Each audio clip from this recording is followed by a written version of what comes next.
Welcome back, everyone, to episode 4 of Interpreting Insights. I'm Emily, your host for today's show. We've got a fascinating topic ahead, so let's dive right in. Sophia, you'll be sharing some important insights about jurisdictions and interpreting.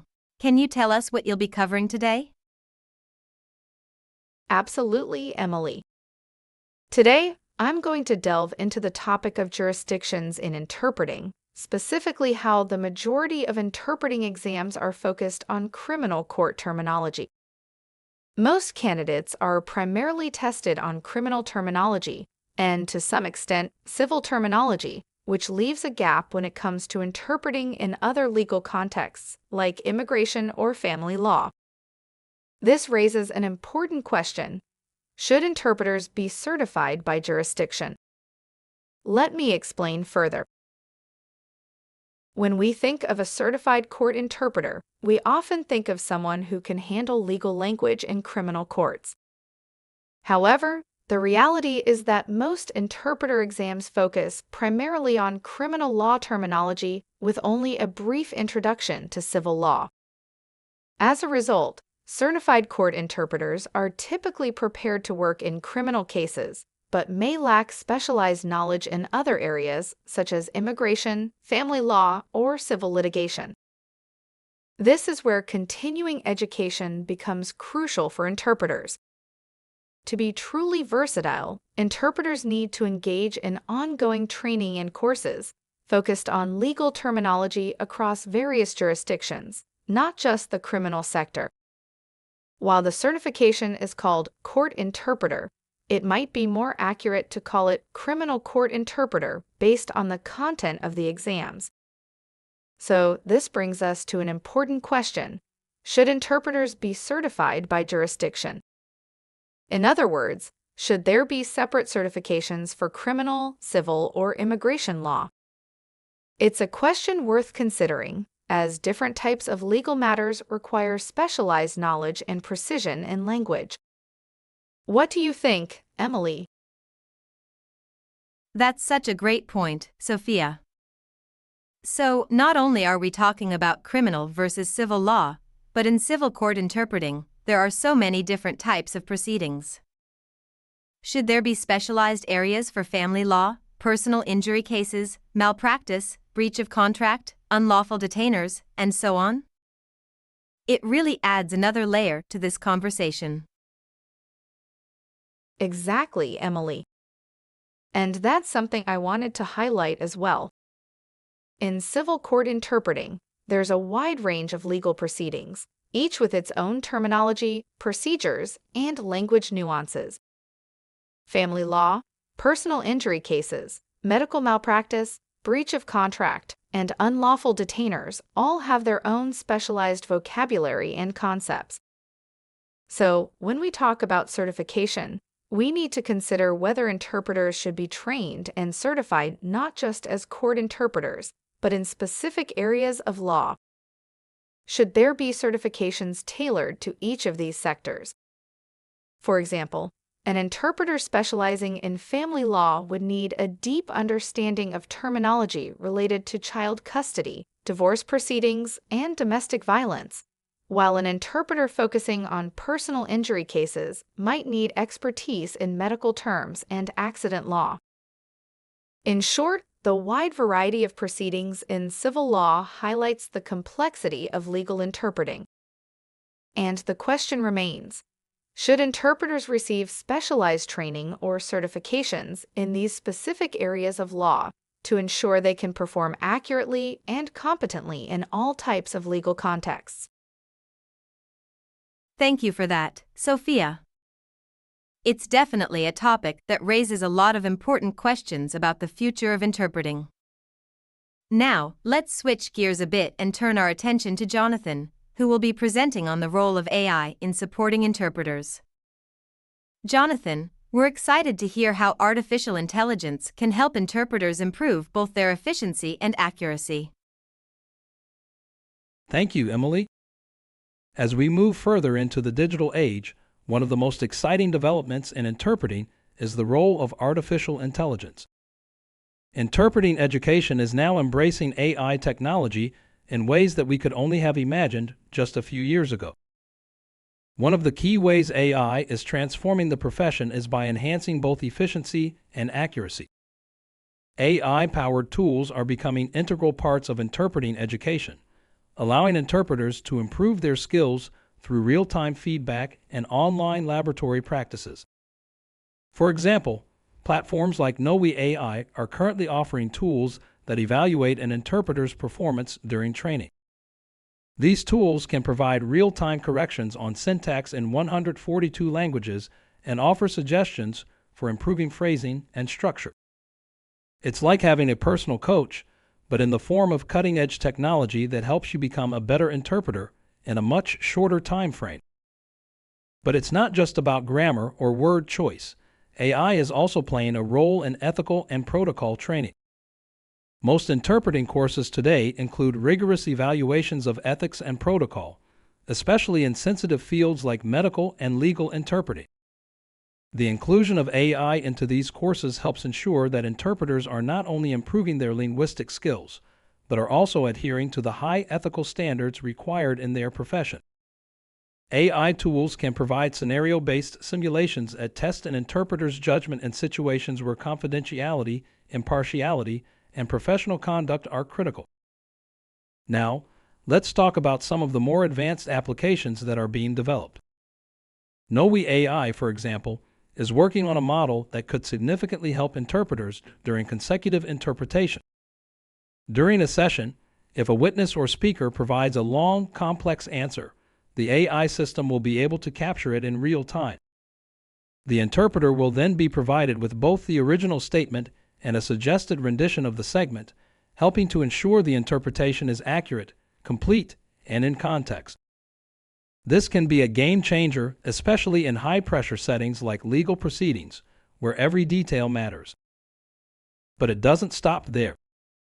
knowi.ai is also developing a quality control system designed to evaluate interpreters in real time as they work on a case. The system will analyze the interpretation and provide feedback within just 5 minutes of the session, allowing the interpreter to receive an evaluation on what went well and where improvement is needed. The system offers suggestions for refining the interpretation and highlights the strengths demonstrated during the session, making this a great tool for continuous improvement. These AI-driven tools are not meant to replace interpreters. They are designed to support and augment the human element of interpreting. AI can enhance an interpreter's performance, ensuring that they work more efficiently, accurately, and consistently. It's an exciting development, and as these tools continue to evolve, they will likely become essential components in every interpreter's toolkit. Thank you, Jonathan. It's truly amazing how AI is revolutionizing the interpreting profession, providing real-time support and feedback to help interpreters enhance their skills. Now, let's switch gears again and turn it over to Alex, who's here to talk about something a little lighter and fun. Alex is always bringing us unique insights into the besides interpreting side of things. Today, she'll be sharing her experience visiting Madrid and all the exciting things interpreters can enjoy when they take a break from their work. Alex, I'm sure you've got some great recommendations for anyone looking to explore a little more beyond the interpreting world. Thanks, Emily. As interpreters, we know the importance of taking time to recharge and find inspiration outside of our work, and Madrid is the perfect place to do just that. Whether you're in town for work or pleasure, this vibrant city has so much to offer. Rich history, incredible food, and a unique energy that makes it a fantastic destination. Let's dive into what to see, what to do, and where to eat when you're in Madrid. Number 1. Must-visit attractions. The Prado Museum. This iconic museum is a must-see for art lovers. It houses one of the finest collections of European art, with works from masters like Velázquez, Goya, and El Greco. Whether you're an art aficionado or simply someone who appreciates history, the Prado will leave you in awe. It's a great place to slow down and immerse yourself in culture. Retiro Park. If you need a break from the hustle and bustle of the city, Retiro Park is the perfect retreat. This sprawling park is right in the heart of Madrid and features beautiful gardens, lakes, and sculptures. You can take a boat ride on the lake, wander through the rose garden, or simply enjoy a peaceful walk under the shade of centuries-old trees. Royal Palace of Madrid. The Royal Palace is the official residence of the Spanish royal family, and though they no longer live here, the palace is open to visitors.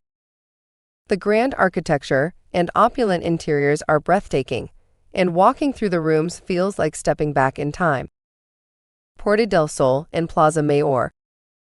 For a true taste of Madrid's energy, head to Puerta del Sol, one of the busiest squares in the city. From here, you can wander to Plaza Mayor, a grand, historical square lined with cafes and shops. Both are great spots to people watch and soak in the atmosphere. Temple of Debod. For something a little different, visit the Temple of Debod, an ancient Egyptian temple that was relocated to Madrid in the 20th century. It's set in a beautiful park with stunning views over the city and especially magical at sunset. Number 2. Things to do. Tapas tour. No trip to Madrid is complete without diving into its culinary scene. Madrid is known for its tapas, small plates that are perfect for sharing. Take a tapas tour and explore the best local spots. Try classics like patatas bravas, fried potatoes with spicy tomato sauce, croquetas, fried breaded rolls filled with creamy goodness, and jamón ibérico, cured ham. Flamenco show. Madrid is one of the best places to experience traditional Spanish flamenco. There are many tableaus, flamenco venues, where you can enjoy an evening of live music and dancing. The passion and energy of a flamenco performance are truly something to behold. Shopping in Gran Via. Madrid's Gran Via is the main shopping street and is lined with everything from high-end fashion boutiques to local Spanish shops. Even if shopping isn't your thing, it's worth a stroll to admire the beautiful architecture and the vibrant atmosphere. Explore the La Latina district. This charming neighborhood is full of narrow streets, vibrant bars, and historic buildings. La Latina is the perfect place to spend an afternoon wandering around, checking out the local shops, and enjoying a drink or two at one of the many outdoor cafes.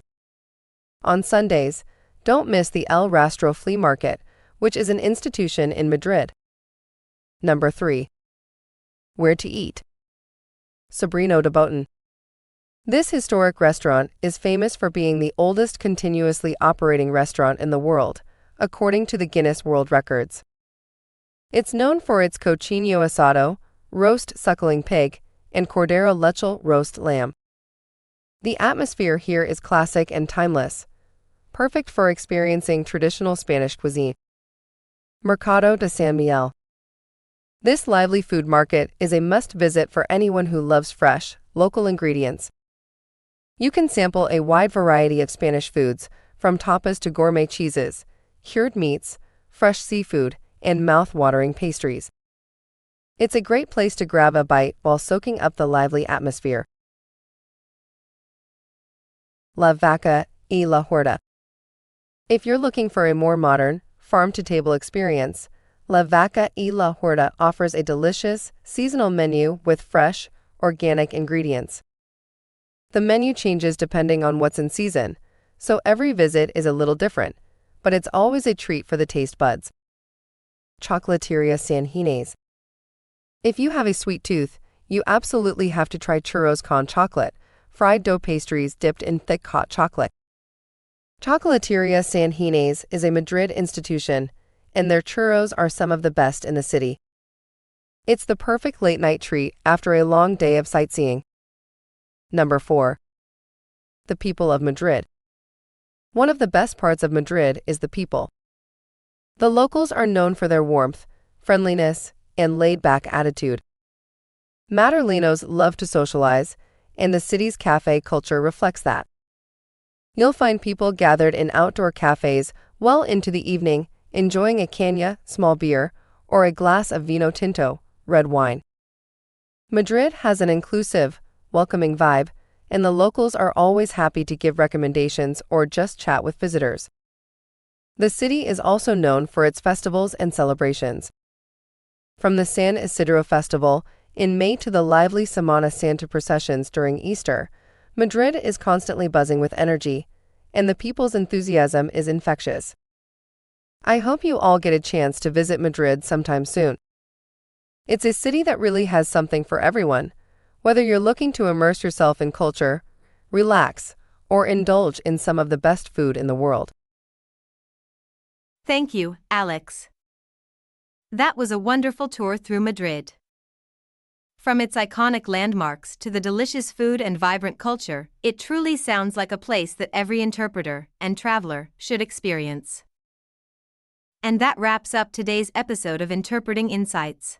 A big thank you to our incredible team, Sophia for her expert thoughts on jurisdictions in interpreting, Jonathan for sharing the latest on AI's role in supporting interpreters, and of course, Alex for taking us on that fun journey to Madrid. We hope you enjoyed today's episode and that it sparked some new ideas and inspirations for your interpreting career and travels.